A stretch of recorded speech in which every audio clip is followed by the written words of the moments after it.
The Ripple SEC conflict has been twisting and turning with both good and bad news. Want to know more? Watch till the end to learn more and find out how to double the money. Hey people, welcome back. In today's video, we will be sharing with you both good and bad news about the Ripple SEC conflict. But before we start, make sure to enable all your notifications to our channel to keep up with all the hottest secrets in the world of XRP. Let us start with the good news first.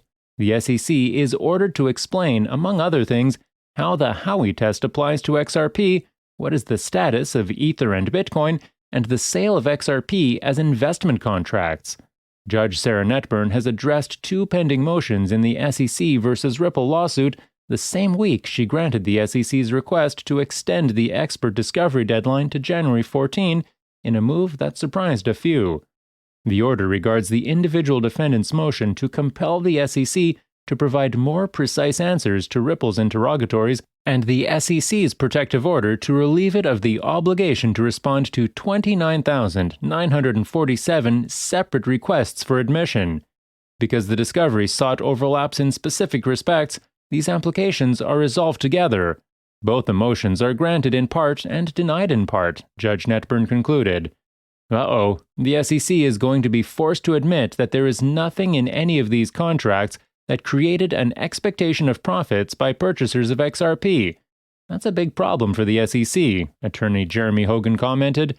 For the nearly 30,000 requests for admission, the judge ordered the SEC to respond to the ones seeking to establish the authenticity or genuineness of a document, the ones relating to the fair notice defense, and the ones about Ripple's extraterritorial defense. The remaining 28,849 requests were regarded as theater. Despite the defendants' protestations that this volume of requests is reasonable and will narrow the issues for trial, it is hard to view this stunt as anything more than theater. As to Ripple's interrogatories on the SEC's views of the XRP investment contracts, Judge Netburn said the SEC's legal theory is not a mere excuse to avoid responding to defendants' normal inquiry, nor is it a basis to answer another question then posed. The judge has also ordered the SEC to respond to whether Bitcoin and Ether are securities within the meaning of Section 2 of the 1933 Securities Exchange Act.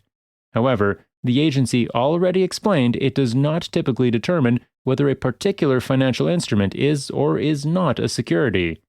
As to questions regarding XRP and Ripple's behavior under Howey, the parties' conflict over the application of Howey and its progeny does not render Ripple's interrogatory improper. The SEC is also compelled to answer. Judge Netburn, however, denied Chris Larson's motion regarding whether the XRP ledger was not fully functional before the start of the ongoing securities offering alleged in the complaint, and when it did become functional, according to the SEC's views. The court deemed the interrogatory as too vague and ordered the parties to meet and confer in good faith to clarify the terms further. The digital asset space lacks clarity. That is nearly unanimous. The SEC versus Ripple lawsuit may help the industry move toward a more transparent regulatory framework and will provide precedent for the subsequent enforcement actions and litigations with the SEC. The Securities and Exchange Commission is looking for a protective order relieving the SEC of any obligation to respond to 29,947 requests for admission by the defendants during the final 6 hours of fact discovery on August 31. Meanwhile, Ripple argues these requests impose an extreme, disproportionate, and unwanted burden on the company. The agency also showed the judge that courts routinely disallow much less burdensome and excessive requests because they are abusive, unreasonable, and oppressive. The SEC also told the court that it spent more than 100 hours responding to 254 requests. At that rate, plaintiff would need over 473 days to complete the task. Attorney Jeremy Hogan commented on the SEC's request for a protective order. 30,000 requests for admissions is an astonishing number, but keep in consideration that it was the SEC who decided to keep waiting 7 years before filing the lawsuit, and decided that it would argue that all continuing sales of XRP are securities. This lawsuit covers 9 years. While the SEC awaits a ruling on this matter, the plaintiff must be struggling with the most recent attack from Ripple's counsel days after discovering a document that may prove that the SEC provided guidance based on Hinman's 2018 speech, which could reveal the SEC lied when stating the speech was only a personal opinion, not policy. Ripple is now pushing the SEC up against the wall by arguing that no deliberative process privilege exists because the SEC has never deliberated about policy regarding digital assets, only personal opinions from officials. Ripple's attorneys are placing the SEC between two options. One, its officials' views on digital assets, including Hinman's speech, are only personal opinions, which means there is no deliberative process privilege case to be made. And two, its officials' views were policy. There is a DPP case to be made, but Hinman's speech and other officials' views can be viewed as evidence against the SEC in the lawsuit. Outside the court, Ripple has provided feedback to Senator Toomey as the U.S. Senate prepares to review blockchain and crypto laws. In sum, the XRP proposes a regulatory framework that encourages innovation sandboxes for crypto and increases public-private collaboration. Ripple also suggested the Senate consider existing legislative efforts, particularly the Securities Clarity Act and the Digital Commodity Exchange Act. Senator Toomey has recently tweeted that China's authoritarian crackdown on crypto, including Bitcoin, is an ample opportunity for the United States. It's also a reminder of their huge structural advantage over China.